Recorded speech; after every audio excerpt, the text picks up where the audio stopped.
Palavra da Verdade, com Hernandes Dias Lopes. Meus amados, nós vamos abrir a Palavra de Deus no Evangelho de Jesus Cristo, conforme o registro de Marcos, capítulo 2. Marcos, capítulo 2. E faremos a leitura do verso 1 ao verso 12. Marcos 2, de 1 a 12.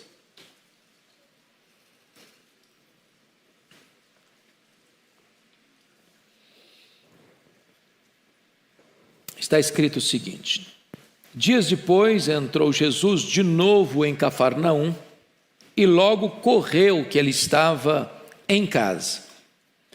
Muitos afluíram para ali, tantos que nem mesmo junto à porta eles achavam lugar, e anunciava-lhes a palavra. Alguns foram ter com ele, conduzindo um paralítico, levado por 4 homens. E não podendo aproximar-se dele, por causa da multidão, descobriram o eirado no ponto correspondente ao em que ele estava, e fazendo uma abertura, baixaram o leito em que jazia o doente. Vendo-lhes a fé, Jesus disse ao paralítico: filho, os teus pecados estão perdoados. Mas alguns dos escribas estavam assentados ali e arrazoavam em seu coração: por que fala ele deste modo? Isto é blasfêmia. Quem pode perdoar pecados, senão um, que é Deus? E Jesus, percebendo logo por seu espírito que eles assim arrazoavam, disse-lhes: por que arrazoais sobre estas coisas em vosso coração? Qual é mais fácil? Dizer ao paralítico: estão perdoados os teus pecados? Ou dizer: levanta-te, toma o teu leito e anda? Ora, para que saibais que o Filho do Homem tem sobre a terra autoridade para perdoar pecados, disse ao paralítico: eu te mando, levanta-te, toma o teu leito e vai para a tua casa. Então, ele se levantou e no mesmo instante, tomando o leito, retirou-se à vista de todos, a ponto de se admirarem todos e darem glória a Deus, dizendo: jamais vimos coisa assim. Eu gostaria de pensar com vocês sobre este tema: jamais vimos coisa assim. Bom, o texto nos informa que Jesus está de volta para a sua cidade, a cidade de Cafarnaum. Não que ele tenha nascido aqui, ele fez dessa cidade o seu quartel-general durante o seu ministério, desde que a sua cidade, Nazaré, o rejeitou. Cafarnaum era uma cidade aduaneira, era uma cidade onde havia um posto da fazenda, de recolhimento de tributos, de impostos, de grande trânsito de pessoas. Era uma cidade estratégica, era uma ponte para o mundo daquela época. E Jesus estrategicamente vai se fixar nessa cidade. E ele dali fazia suas peregrinações pela Galileia, pela Pérea, e fazia incursões também, mormente nas grandes festas, na Judéia. Diz o texto que correu a informação de que ele estava em casa. E então uma multidão corre para lá. A casa fica entupida de gente. À porta, uma grande barreira humana. Muita gente. E não consta que ele estivesse ali fazendo milagres. Ele estava ali, segundo o verso 2, anunciando-lhes a palavra. Ele era um mestre, ele era um pregador.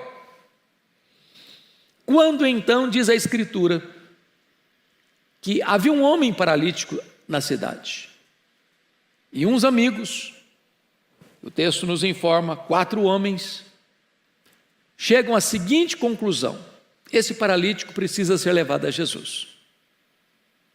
E eles creram que se aquele paralítico fosse levado a Jesus, Jesus podia curá-lo.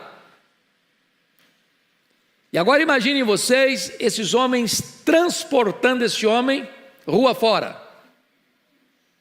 Os olhares, as censuras, as críticas, as perguntas, os questionamentos. O povo não sabe o que está acontecendo e para onde estão levando e por que estão levando. Diz a Escritura que quando eles chegam, eles não conseguem sequer acesso com o homem na cama, como estava, sendo transportado. E então, diz a Escritura, que eles tomam a decisão, já que ninguém abre ala para eles passarem, já que ninguém dá prioridade, como se tem hoje, para determinados grupos, prioridade de acesso. Então, diz a Bíblia que eles pegam o homem e sobem com ele para o telhado, destelham a casa, e certamente com muito empenho e esforço, introduzem o homem de cima para baixo, no exato local onde Jesus estava. E quando Jesus vê esta cena, vendo-lhes a fé, não a fé do homem que estava sendo descido, mas a fé dos 4 homens que estavam fazendo esse ato, vendo-lhes a fé, Jesus disse para o homem: tem de bom ânimo.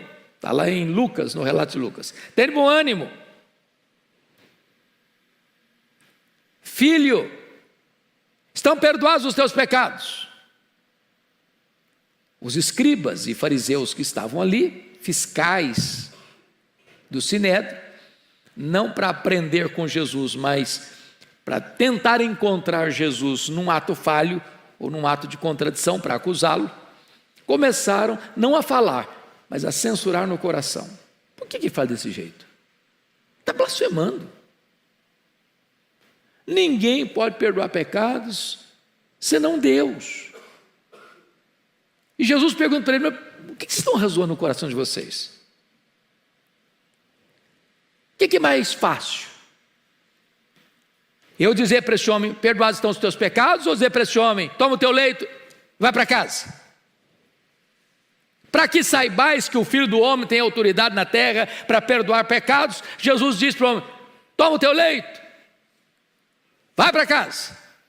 E diz a Bíblia que imediatamente o homem se recobrou, seus músculos se esticaram, se tonificaram, e à vista de todo mundo, ele pegou a cama dele e foi para casa, dando glória a Deus.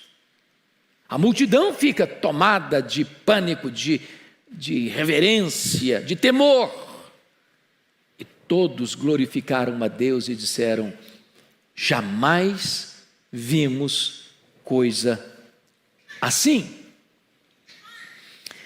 Eu fico olhando a cena, e eu acho que quando aquele homem estava sendo descido, eu não sei exatamente como, se em cordas, ou se 2 desceram e 2 ficaram, e Jesus olha para cima e vê 4 homens que se esforçam. Jesus olha para baixo e vê um homem doente, desanimado. Jesus olha ao redor e vê os críticos, os escribas, os mestres da lei, censurando. E Jesus olha para dentro do coração deles e vê exatamente eles arrazoando pensamentos hostis a ele. E aqui, irmãos, diante desta cena, eu quero tirar 4 lições do texto e peço que vocês me acompanhem, por favor. A primeira lição desse texto trata daqueles que levam alguém a Jesus. Há pessoas que ou você as leva a Jesus ou elas jamais irão. Esse homem era paralítico. Ele estava entrevado, pernas paralisadas, talvez com os músculos já atrofiados. Ele não estava numa cadeira de rodas, ele estava numa cama, num leito. Talvez a coluna torta, talvez com feridas no corpo, de tanto ficar deitado. E estes 4 amigos, esses 4 homens tiveram algumas atitudes. Primeiro, eles tiveram uma visão. Que visão? Se nós colocarmos esse homem na presença de Jesus, ele vai ser curado. Tudo começa com uma visão. É o empreendimento seu, os seus negócios, é a sua empresa, é o seu casamento, é a educação dos seus filhos, é a sua vida espiritual. Você precisa ter uma visão do que você quer, do que você espera, do que você aguarda. Eles tiveram essa visão. Se nós levarmos esse homem e colocarmos esse homem aos pés de Jesus, um milagre vai acontecer na vida dele.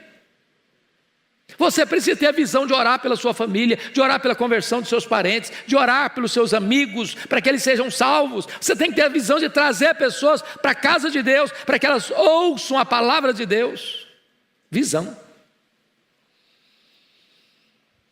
Mas a segunda coisa, além de visão, esses 4 amigos tiveram determinação. Imagine vocês que eles chegaram lá, o homem estava desanimado. O homem não queria sair de casa não. Não pense vocês que o homem, gente, me leva, eu estou precisando de ir, me leva. Não, foi isso que aconteceu não. A primeira palavra que Jesus disse para ele, tem bom ânimo. Jesus não desperdiça a palavra. Jesus não fala assim, tem bom ânimo para um cara animado. Que tem gente que nasce desanimada, né? Tem gente que só olha a vida com óculos escuros, não vai dar certo, não adianta ir, me deixa aqui mesmo, vai ser muito difícil, vai ser complicado. Eles convenceram o homem de ir. Agora imagine vocês quando eles chegam, tem uma multidão na porta, ninguém abre caminho. Falei, gente, está vendo, eu não falei que não queria vir? Olha o que está acontecendo, é melhor voltar. Não, você tem que estar na presença de Jesus. Não, mas como é que não vão? Não tem jeito. Tem jeito. Determinação. Gente, às vezes o caminho da bênção tem dificuldade, tem obstáculo, tem entrave. Não desanima não, no primeiro sinal de problema não, dificuldade não. Determinação. Vai em frente. Mas em terceiro lugar, esses homens demonstraram criatividade. Veja bem, gente, pense comigo aqui. Tinha o peso do camarada, eu não sei quantos quilos ele pesava, mas carregar um homem numa cama não é uma brincadeira. Você já mudou para apartamento de 4º andar que não tinha elevador, subir com a geladeira? Ô, gente, é uma tragédia. Agora, subir com um homem numa cama para o telhado, não tinha andaime não, viu? Desceu o cara, falou, vai ser outro acidente, o cara vai ficar agora tetraplégico. Pensa comigo que eles devem ter feito algumas coisas muito constrangedoras, porque o dono da casa não deve ter gostado não, destelharam a casa do cara, abriram um buraco no teto.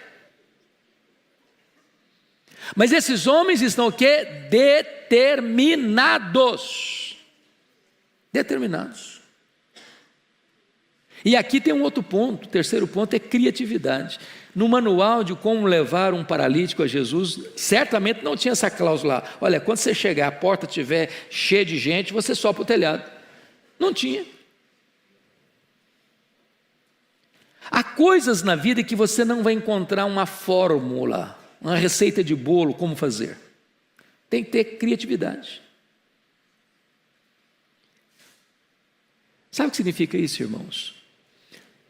Nós não mudamos a mensagem é imutável. Ela é única, ela é a mesma mensagem que os profetas pregaram, que os apóstolos pregaram, que Jesus pregou, que os pais da igreja pregaram, que os reformadores pregaram, que os nossos antepassados pregaram, é a mesma que nós pregamos, que os nossos filhos vão pregar amanhã, que as futuras gerações vão pregar no futuro. Não muda. Agora, método muda. Tem que ter criatividade. Hoje eu estava fazendo uma live com o pastor Arival nós estávamos conversando sobre a questão das mídias sociais.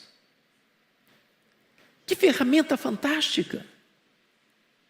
Meus irmãos, Paulo, na época dele, singrou os mares, com barcos frágeis, enfrentando tempestades, voragens do mar, de rios, perigos, porque ele queria usar todos os instrumentos do seu tempo, da sua época, para otimizar e acelerar e dar celeridade à mensagem.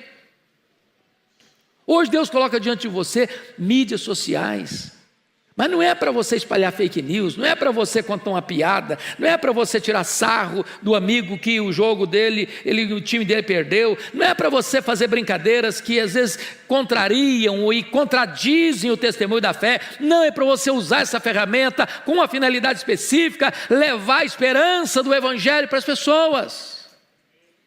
Criatividade. Eles inovaram, eles foram ousados, mas notem mais, eles tiveram fé.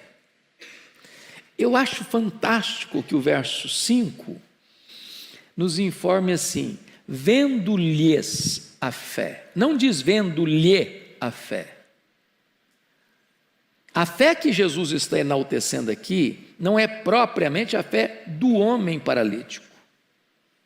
Pode até estar incluída. Alguns estudiosos entendem que está também incluída a fé do paralítico, mas a ênfase do texto é que Jesus viu a fé daqueles que levaram o homem.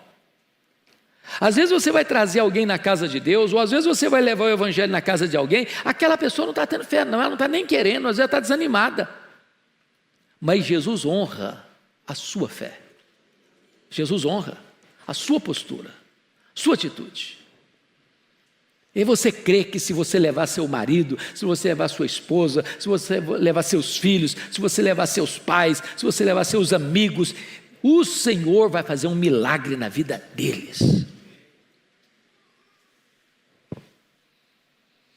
Bom, vamos olhar o segundo ponto da mensagem. Primeiro, aqueles que levam alguém a Jesus. Mas vamos olhar em segundo lugar, aqueles que bloqueiam o caminho para Jesus.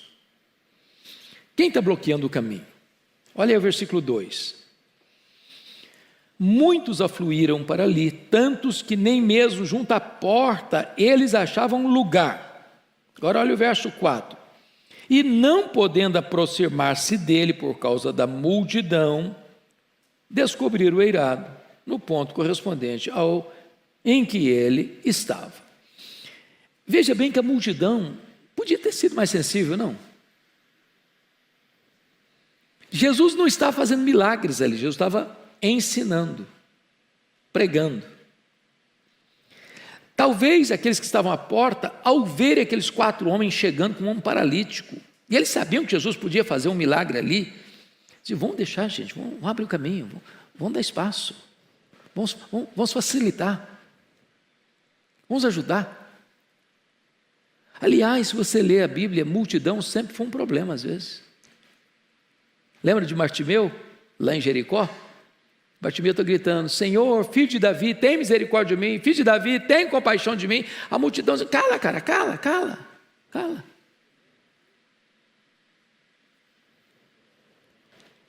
O ditado popular que a voz do povo e a voz de Deus não tem amparo na Bíblia, não. Às vezes a multidão quer atrapalhar, quer fechar o caminho, quer impedir de vocês de levar as pessoas a Cristo. Mas, em segundo lugar, os escribas e doutores da lei. Olha o verso 6 comigo aí. Mas alguns dos escribas estavam assentados ali e arrazoavam em seu coração. Me permita dar uma olhadinha lá em Mateus 9, o texto paralelo.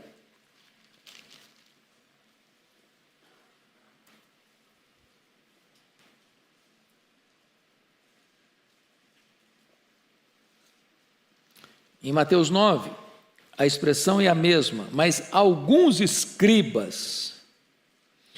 Mas Lucas 5, 17, está mais claro do que esse tanto de Mateus quanto de Lucas. Mateus com Marcos. Olha aí comigo.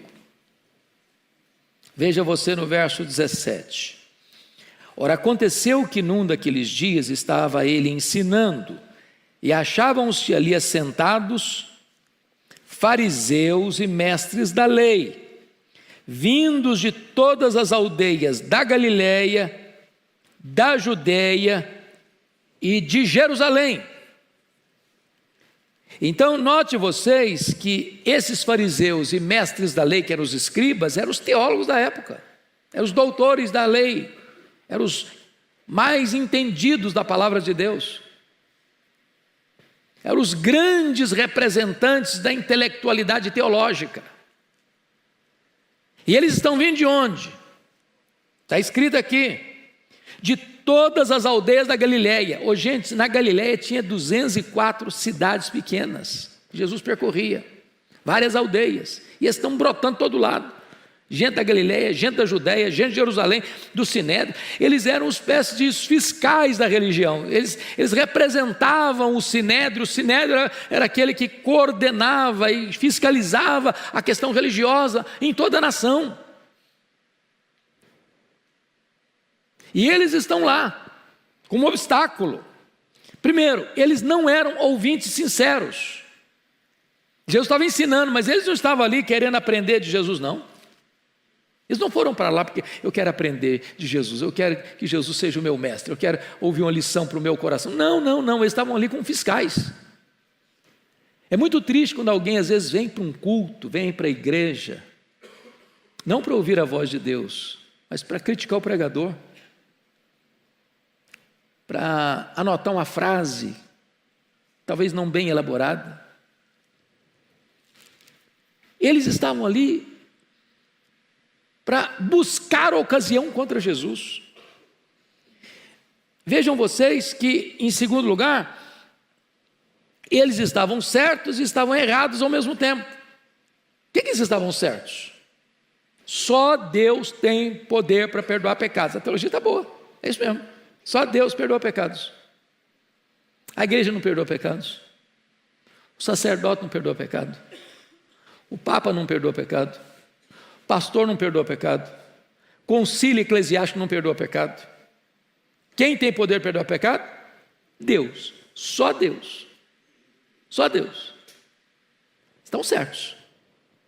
No que eles estão errados? Eles não reconhecem que Jesus é o Filho de Deus.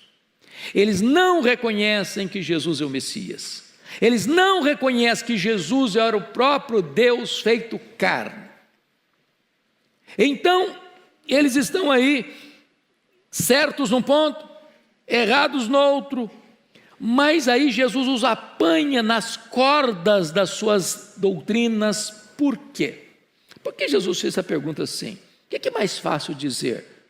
Perdoados estão os teus pecados, ou dizer para esse paralítico, toma o teu leito e vai para casa? Por que Jesus disse isso? Está fora de contexto? Não. Na crença dos escribas, dos fariseus, havia uma espécie de relação de causa e efeito, de sofrimento, de pecado e sofrimento, de pecado e doença. Na mente deles, a causa era o pecado, a consequência era a enfermidade. Então, na cabeça deles, nenhuma pessoa podia ser curada sem primeiro ser perdoada. Por quê? Você só elimina a consequência se você elimina a causa. Jesus não corroborava com essa teologia, não. Lembra lá de João 9? Quando Jesus encontra aquele cego de nascença, e os discípulos perguntaram, mestre, quem pecou, ele ou seus pais, para que nascesse cego? E Jesus respondeu, nem ele, nem seus pais. Ele nasceu cego para que nele se manifeste a glória de Deus. Mas então Jesus os apanha nas próprias cordas da teologia deles, mostrando que ele é Deus. Primeiro, filhos, estão perdoados os teus pecados. Segundo, toma o teu leito e volta para casa. Jesus provou de duas outras maneiras que ele era Deus. Primeiro, Jesus leu o coração deles, porque eles não estão dizendo, verbalizando, está blasfemando, está blasfemando, está blasfemando. Não, eles não falaram nada não. Eles o quê? Cogitaram no coração. E Jesus lê coração. E Jesus lê pensamento. Mas Jesus não só perdoa pecados, Jesus não só cura, as duas coisas são obras de Deus, tanto curar quanto perdoar pecados. Mas Jesus lê coração, lê pensamento, isso também é de Deus, só Deus é onisciente.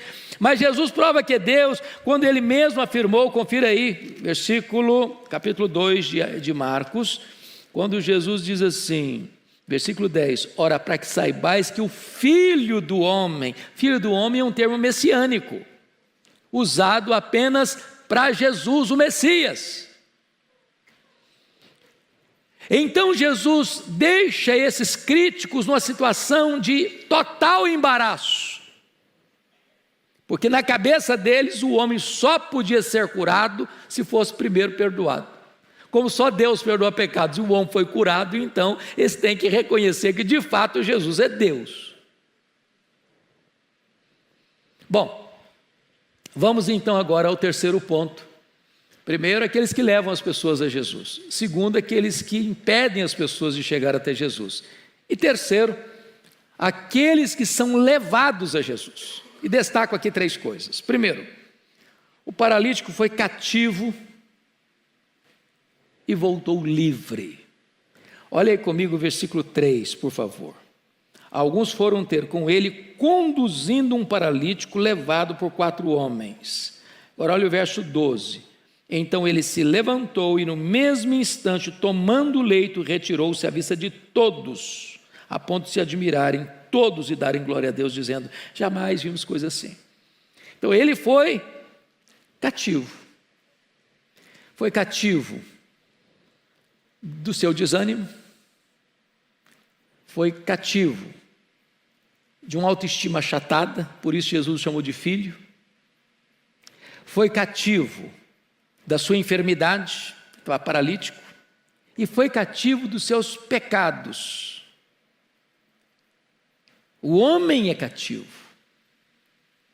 O homem não pode libertar a si mesmo. Ele não pode curar a si mesmo, ele não pode perdoar a si mesmo, ele não pode sequer melhorar sua autoestima, ele não pode sequer resolver os seus problemas emocionais. Mas ao encontrar-se com Jesus, ele foi cativo. E voltou o quê?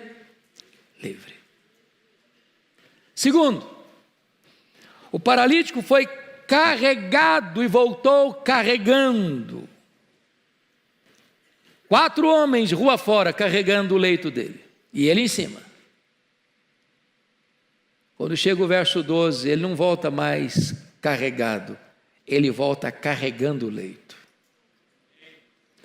Porque quando você tem um encontro com Jesus, o seu fardo é tirado, sua doença é curada, seu pecado é perdoado, sua vida é restaurada. E agora você é livre e você volta demonstrando o poder do milagre da cura na sua história. Você não precisa ser mais carregado, agora é você quem carrega. Terceiro, ele foi buscar uma bênção e voltou com 2 bênçãos. Isso é impressionante, irmãos. Às vezes o sofrimento leva o homem a Deus. Porque estava doente, ele foi levado a Cristo. Quantas vezes uma pessoa vai a Cristo por causa de um problema? É um casamento que está em crise, é um filho que está dando problema,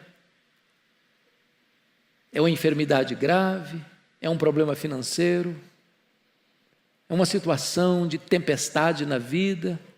E a pessoa recorre a Deus naquela angústia, naquela dor, buscando uma saída para o seu problema imediato. E quando chega, encontra mais do que uma saída do problema imediato.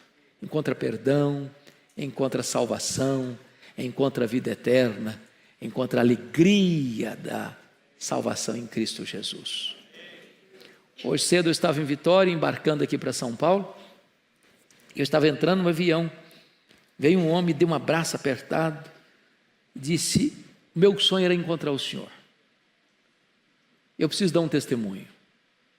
Minha vida estava arruinada, Eu estava completamente quebrado pela vida, com a família destroçada, quando um dia eu escutei uma mensagem. E essa mensagem mudou minha história, mudou minha vida, salvou meu casamento, salvou minha família. E hoje eu sou um servo de Deus e a minha família serve a Jesus. Eu precisava encontrar você para dar essa notícia. Às vezes você vai a Jesus ligando o seu televisor ou entrando num programa evangélico de madrugada ou assistindo uma mensagem na hora de desespero. Você quer resolver aquele problema. E Jesus, além de resolver aquele problema, resolve todos os problemas da sua vida, porque salva você para toda a eternidade. Ele foi buscar cura e ele encontrou além da cura, salvação. Filho, perdoados são os seus pecados. Mas aí quem tem a última parte dessa mensagem, meus irmãos? Primeiro, os que levam as pessoas a Cristo. Segundo, as pessoas que atrapalham as pessoas de chegar a Cristo. Terceiro, os que são levados a Cristo. Em quarto lugar, a intervenção de Jesus àqueles que são levados a Ele. O que Jesus fez com esse homem? Chama a sua atenção para o fato de que Jesus fez 4 milagres na vida desse homem, 4 curas diferentes na vida desse homem. Em primeiro lugar, Jesus curou o paralítico emocionalmente. Está lá em Mateus 9:2, que é o texto paralelo. Só aparece em Mateus essa expressão. E eis que lhe trouxeram um paralítico deitado num leito. Vendo-lhes a fé, Jesus disse ao paralítico: tem bom ânimo. Essa expressão tem bom ânimo, só Mateus registra. Aqui eu examino a cura emocional. Tem gente desanimada. Parece que já nasce desanimado. Outros problemas fizeram dessa pessoa uma pessoa desanimada. Ela já não acredita mais. Ela já jogou a toalha. Já entregou os pontos. O camarada está sendo transportado rua fora, subir com ele para o telhado, abrir o telhado, descer com ele onde estava Jesus, o cara está desanimado. Todo mundo está acreditando que a coisa vai acontecer, ele não está. Você conhece gente assim? Aí Jesus disse para o cara: tem bom ânimo, cara, tem bom ânimo, vai dar certo, vai acontecer. Jesus, antes de curar o camarada fisicamente, cura o indivíduo emocionalmente. Talvez você veja aqui hoje precisando de uma cura emocional. Tirar esse nevoeiro da sua mente. Tirar os óculos escuros, que às vezes a gente só anda de óculos escuros. Tudo está cinzento, tudo está escuro, nada parece que vai dar certo. Você já aposta no fracasso, você já faz provisão para o fracasso. Tem bom ânimo. Tem bom ânimo. A segunda cura que Jesus faz para esse homem, Jesus o curou psicologicamente. Vamos voltar para Marcos 2.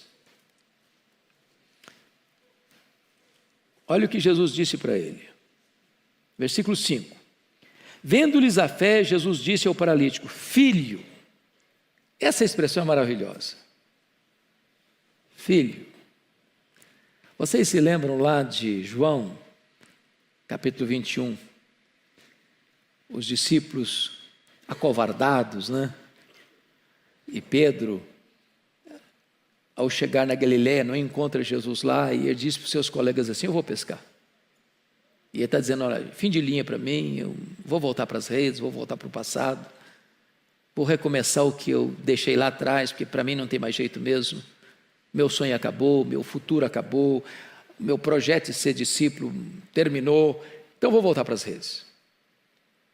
E quando Jesus se dirige a eles a 100 metros de distância, disse: filhos, filhos. Que palavra! Para quem está fugindo, para quem está desanimado, para quem está desistindo, para quem está jogando a toalha. Filhos.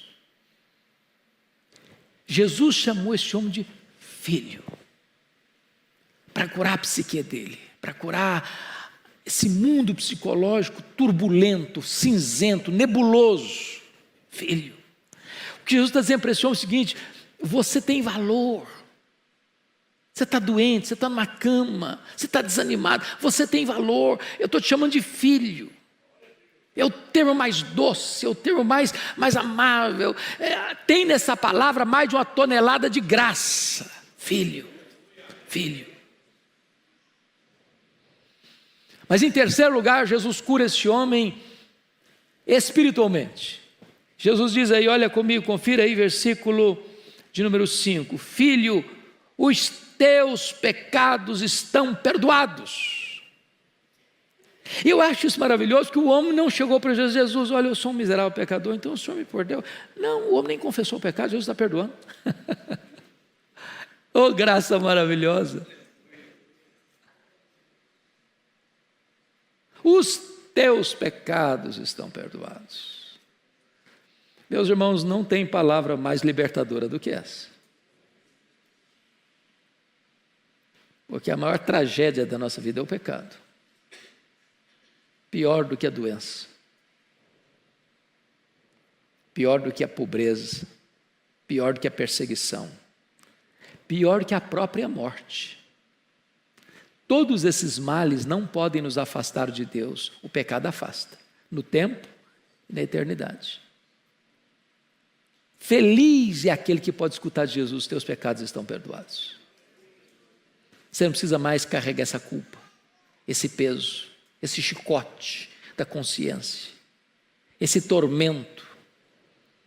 Não tem colchão suficientemente macio para quem está atormentado pelos seus pecados.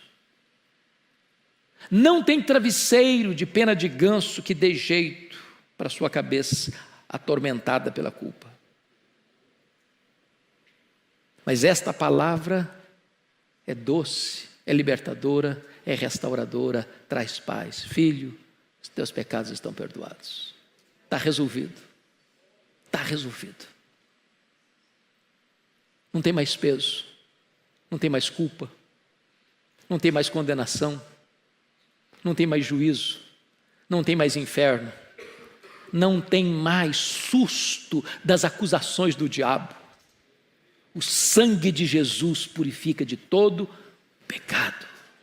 Não importa o que você fez, não importa quão longe você foi, não importa quão profundamente você caiu, não importa quão acorrentado você ficou no cipoal do diabo, Jesus está dizendo para você hoje, aqui nesta noite: filho, os teus pecados estão perdoados. Vida nova, recomeço na presença de Deus. Mas finalmente, Jesus cura esse homem fisicamente. Olha comigo os versos 10 a 12. Ora, para que saibais que o Filho do Homem tem sobre a terra autoridade para perdoar pecados, disse ao paralítico: eu te mando, levanta-te, toma o teu leito e vai para a tua casa. O resultado está no 12. Então ele se levantou e no mesmo instante, tomando o leito, retirou-se à vista de todos, a ponto de se admirarem todos e darem glória a Deus, dizendo: jamais vimos coisa assim. Eu acho tão incrível as curas de Jesus, porque imagine você um homem paralítico no seu leito. Qualquer pessoa que fica muito tempo numa cama, um paralítico, os músculos atrofiam. Mesmo que ele seja curado, é preciso fazer muitas sessões de fisioterapia para tonificar os músculos, para ele poder reaprender a andar.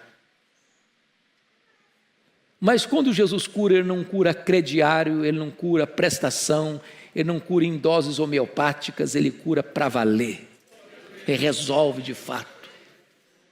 Ele não faz a obra pela metade, ele não faz escondido, ele sai curado diante de todos. É verificável, é atestado. E hoje ele pode também trazer cura para nós. Ele é o mesmo ontem, hoje, para sempre o mesmo. Ele é o Jeová Rafá, ele tem todo o poder. Eu quero concluir, meus amados, destacando o que está escrito aí no verso 12, houve grande admiração entre as pessoas, a ponto de se admirarem todos, não alguns, todos. Quando Jesus manifesta o seu poder, há admiração. Você olha e diz, será que é a mesma pessoa? Domingo agora, uma ovelha querida lá em Vitória me procurou e disse, pastor, eu preciso contar uma bênção. Uma pessoa muito feliz, alegre, corajosa, que testemunha da sua fé. E ela já falava de Jesus para um homem que ela dizia era a pessoa mais difícil. Sabe aquela pessoa que diz, olha, humanamente é impossível você pensar numa pessoa dessa convertida. E ela disse, pois esse homem, já com mais de 80 anos, me chamou à sua casa e me contou a transformação que Jesus operou. As pessoas estão boquiabertas, pasmas. Esse fulano? Ah, não. Esse fulano mesmo. Está convertido, está transformado. Você já imaginou o espanto lá em Jerusalém quando viram Saulo de Tarso convertido? O cara era um monstro. O cara mandava matar. Mandou matar muitos santos em Jerusalém. Convertido. Mas mais do que isso, versículo 12 diz, e darem, a ponto de todos se admirarem e darem glória a Deus. Glória a Deus, não é obra humana, não é sugestionamento psicológico, não é jogo emocional, não é frase de efeito. Não tem outra explicação a não ser uma obra miraculosa de Deus, e então é Deus que tem que ser exaltado. E aqui, então vem outra coisa maravilhosa, que está escrito aqui no verso 11, eu te mando, levanta-te, toma o teu leito e vai para onde? Para a tua casa. É restituição à família. Até hoje você foi uma preocupação para a sua família, até hoje você foi motivo de angústia para a sua família, até hoje você não pôde ajudar a sua família, você não pôde prover para a sua família, agora volta para a sua casa, volta para a sua família, para você ser motivo de alegria, para você ser patrocinador, para você ser provedor, para você ser uma bênção. Talvez você veja que hoje alguém na sua casa traz choro e dor na sua família, pois Jesus pode fazer um milagre e essa pessoa pode voltar para casa, para a família, para ser motivo de bênção e de alegria. E a conclusão não podia ser outra, todos dizendo, jamais vimos coisa assim. O outro evangelista diz, hoje vimos milagres. Esse mesmo Jesus está aqui hoje. Está aqui hoje. E Ele pode fazer